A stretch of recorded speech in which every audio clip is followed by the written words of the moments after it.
বিসমিল্লাহির রহমানির রহিম। Social media বন্ধুগণ, আপনারা সবাই কেমন আছেন?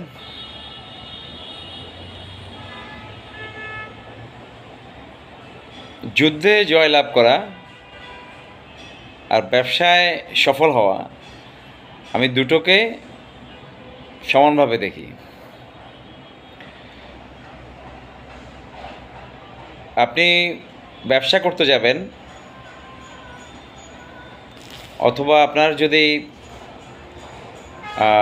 ভালো একটা চাকরি থাকে, আপনি যেখানে নির্দিষ্ট অঙ্কের একটা স্যালারি প্রতি মাসে পান,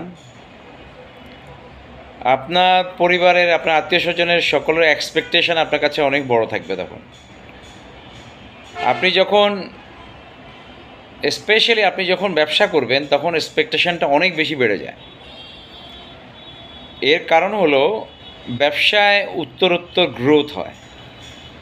চাকরিতে মানুষের গ্রোথের যে রেট, যে একটা লোক যে হয়তো মাসে 1 লক্ষ টাকা বেতন পায়, 2 লক্ষ টাকা বেতন পায়, 5 লক্ষ টাকা বেতন পায়, তার বেতনটা ইয়ারলি 5% বাড়তে পারে, খুব বেশি হলে 5% বাড়তে পারে, অথবা 10% বাড়তে পারে।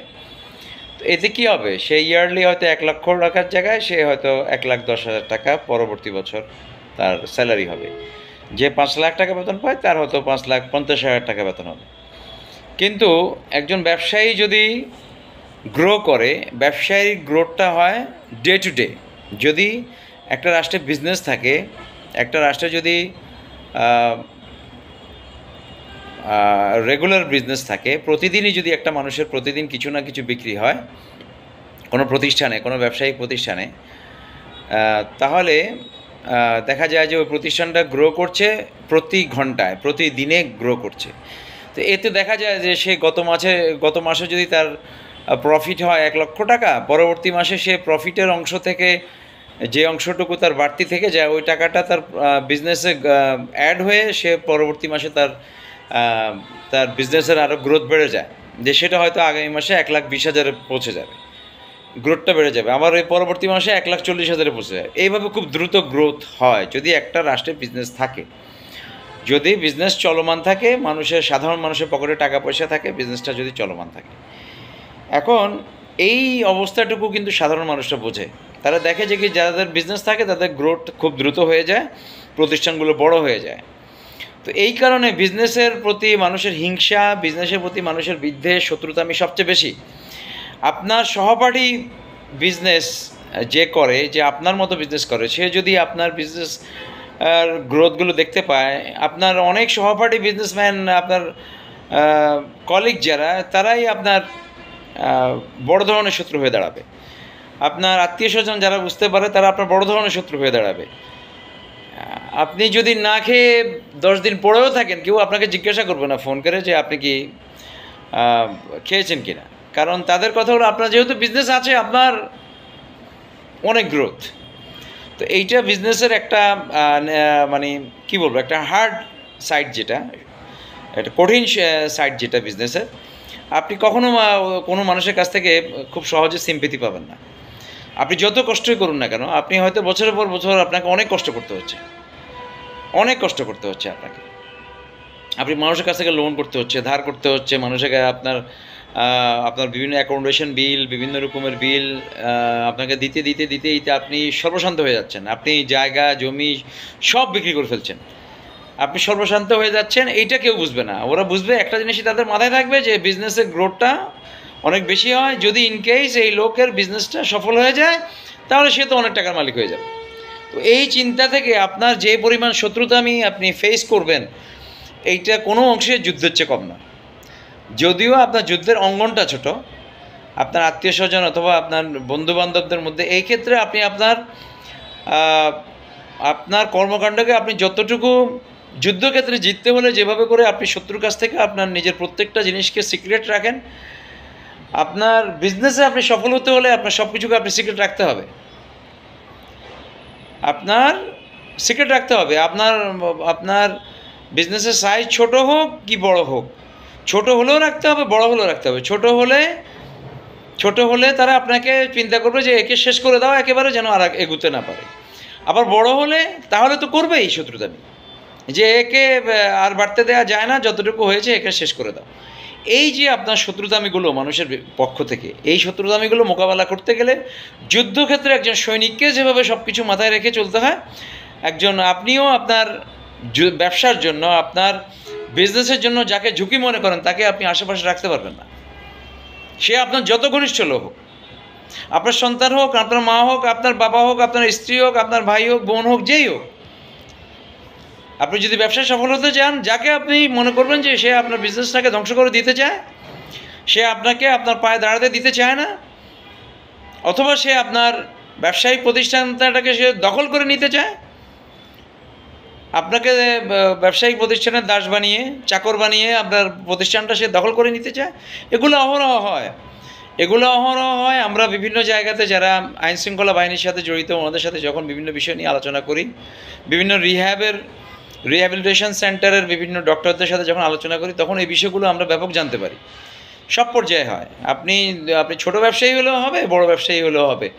রিহ্যাবে যারা আসে ওই সকল ক্ষেত্রে তো খুব বড় বড় ব্যবসায়ী যারা, তাদের ক্ষেত্রে তাদের ফ্যামিলির লোকজন কী ধরনের শত্রুতামি করে ওই কেসগুলো শোনা যায়।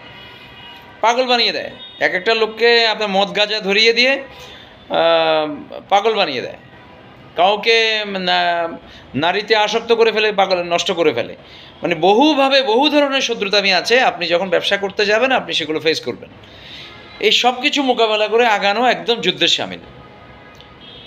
তো এইটা আমাদের সমাজে, আমাদের দেশে এটা খুবই প্রকট, কারণ এর কোনো সামাজিক বিচার, ধর্মীয় বিচার আমাদের দেশে নেই, যার কারণে এই বিষয়গুলো খুবই প্রকট আকার ধারণ করছে। তবে ভাই, আপনার বাস্তবতা হলো, আমরা যদি ব্যবসায়িকভাবে সফল হতে চাই জীবনে, আমরা ওই সকল লোকদেরকে আমাদের আশেপাশে রাখতে পারবো না যারা আমাদের ব্যবসায়িক প্রতিষ্ঠানটাকে ধ্বংস করে দিতে চায়।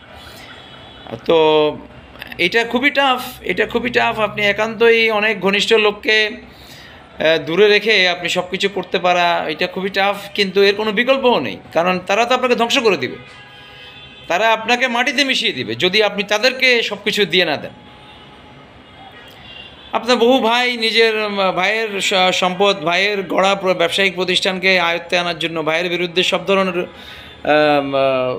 ধরনের পন্থা অবলম্বন করছে। বহু বোন করছে, ফ্যামিলির মা বাবারা করছে, সন্তানদের ক্ষেত্রে সন্তানরা করছে, মা বাবাদের ক্ষেত্রে স্ত্রী করছে, হাজব্যান্ডের ক্ষেত্রে হাজব্যান্ড করছে স্ত্রীর ক্ষেত্রে।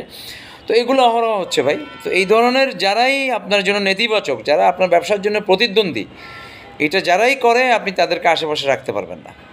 তাদের সাথে আপনি সামাজিক সম্পর্ক রক্ষা করুন,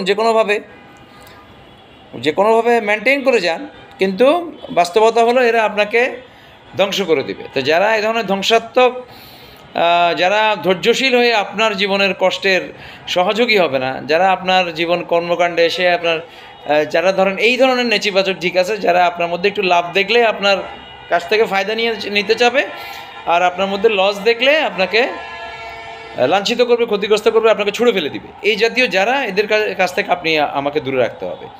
এটা আমি শুধু ব্যক্তিগত পর্যায়ে বলছি না, এটা সামাজিক পর্যায়ে, রাষ্ট্রীয় পর্যায়ে, সকল ক্ষেত্রে।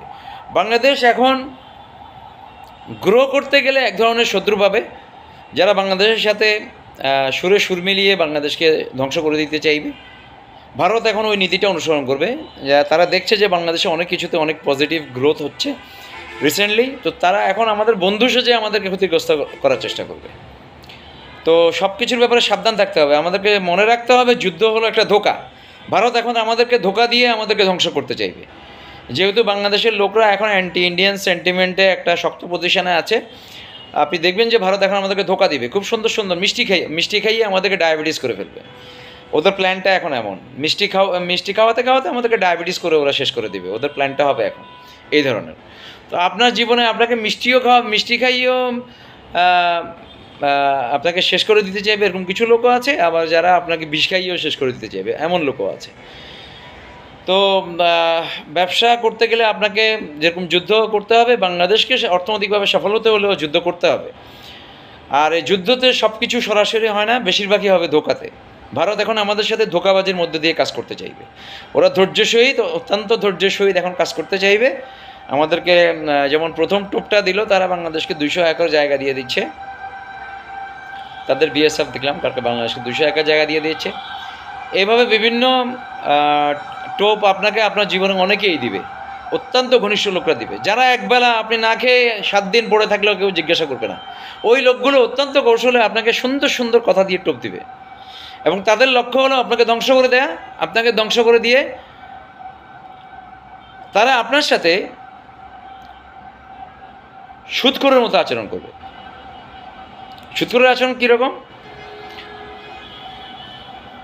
সুদখোরের আচরণ হলো, সে যদি আপনাকে একটা লোন দেয়, আপনি এই লোন আর বাকি জীবনে সে পরিশোধ করতে পারবেন না।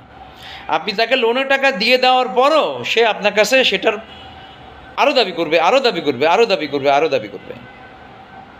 আপনি সুদখোর ব্যক্তি যারা, তাদের কাছ থেকে যদি লোনের পরিশোধ করে দেন আপনি, এরপরও আপনি কোনোদিন তাদের ঋণ পরিশোধ করতে পারবেন না। তারা হয় আপনাকে দিয়ে পাওয়ারটি পাবে, নয় আপনাকে দিয়ে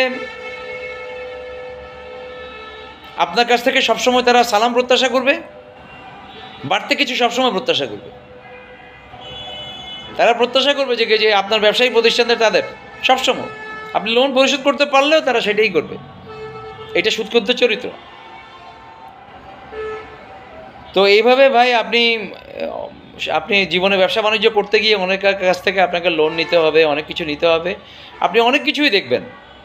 ন্যায়সঙ্গতভাবে একটা লোক আপনি যদি তার কাছে ঋণগ্রস্ত হন, তার ঋণটা পরিশোধ করে দিলেই আপনি দায়মুক্ত হন। কিন্তু আপনি তাদের কাছে কখনো দায়মুক্ত হতে পারবেন না। তারা আপনাকে সবসময় দাসে পরিণত করে রাখার জন্য চেষ্টা করবে। তারা চায় না আপনি তাদের লোন দিয়ে দেন, তারা চায় আপনি তাদের দাস হয়ে যান। তো এই জন্য এই ধরনের যে নেতিবাচক দিকগুলো আছে, এগুলো থেকে বেঁচে থেকে, সব কিছু থেকে বেঁচে থেকে আপনি যদি সামনে এগোতে চান, ব্যবসায়িকভাবে সফল হতে চান, আপনাকে যুদ্ধে সফল হতে হবে।